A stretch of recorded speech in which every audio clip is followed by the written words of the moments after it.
नमस्कार दोस्तों, मेरा नाम मंजू पटेल है। मैं दिल्ली से हूँ। ये मेरी सेकंड वीडियो है।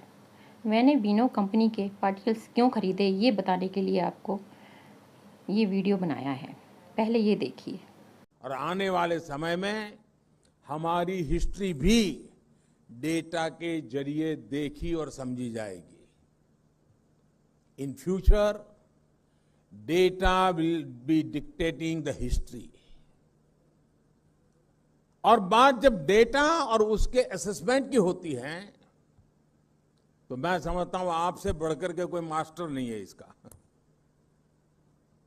इसलिए महोत्सव में देश जो प्रयास कर रहा है, जिन लक्ष्यों को लेकर आगे बढ़ रहा है, भविष्य में जब देश के इन प्रयासों का इस कालखंड का आकलन किया जाएगा तो आपका काम, आपके दस्तावेज उसका एक प्रामाणिक आधार। जब मैंने भारत के पीएम श्री नरेंद्र मोदी का ये भाषण सुना जिसमें उन्होंने डाटा के महत्व और आने वाले समय में डाटा की क्या उपयोगिता होगी, जिसके बारे में मोदी जी ने समझाया था कि आने वाले समय में डाटा इज ए गोल्ड, उसके बाद मैंने अपने कुछ पार्टिकल्स और बढ़ाए।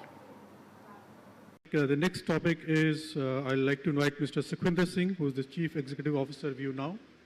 They have already signed a MOU for setting up edge data centers in UP. So, Mr. Sukhwinder, if you talk about what is edge data center and then how is it helping?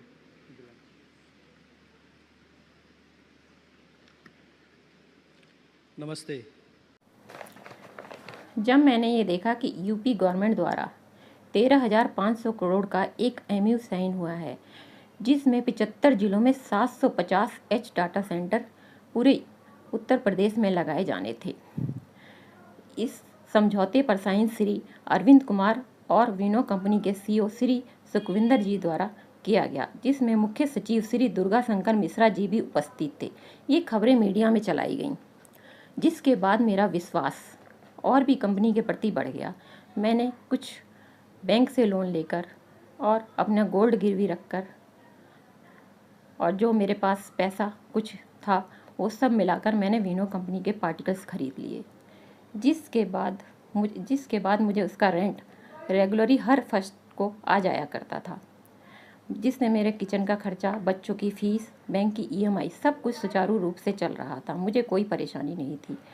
अक्टूबर 2024 में ED की red पड़ी, उसके बाद से हमारा rent आना बंद हो गया है और आज हम बिल्कुल भुखमरी की कगार पे पहुंच गए हैं। ना हमारे पास बच्चों की फ़ीस देने के लिए पैसे हैं, ना बैंक की EMI दे पा रहे हैं। कोई एक बच्चा जो कैंसर से पीड़ित है उसका इलाज नहीं हो पा रहा। कुछ लोग जिन्होंने अपने सारी जमा पूंजी, अपने पेंशन के पैसे और जो उन्हें अपने घर गिरवी रखकर विनो कंपनी से पार्टिकल्स खरीदे थे, आज उनका रेंट नहीं आ रहा। कुछ लोग सुसाइड करने के बारे में सोच रहे हैं। मेरी खुद मानसिक स्थिति ख़राब हो गई है। समझ नहीं आ रहा बच्चों का खर्चा कैसे चलेगा, बच्चों की फ़ीस कैसे दूंगी, और बैंक वाले अलग परेशान कर रहे हैं। आज समझ ही नहीं आ रहा हमारे साथ धोखाधड़ी किसने की, ये सब किसने किया, हमें समझ नहीं पा रहे हैं। कंपनी ने तो हमारे साथ कोई धोखाधड़ी नहीं की। उन्होंने तो जो कहा था वो अक्टूबर तक हमें हर मंथ रेंट हमारा आता रहा। कृपया सुप्रीम कोर्ट इस बारे में संज्ञान ले, इससे पहले कि कुछ लोग सुसाइड कर लें या हम जैसे लोग की मानसिक स्थिति खराब हो जाए। आप कृपया ध्यान दें और हमें न्याय दें ताकि दूध का दूध और पानी का पानी हो सके। हमें पता चले कि हमारे साथ धोखाधड़ी किसने की है। धन्यवाद।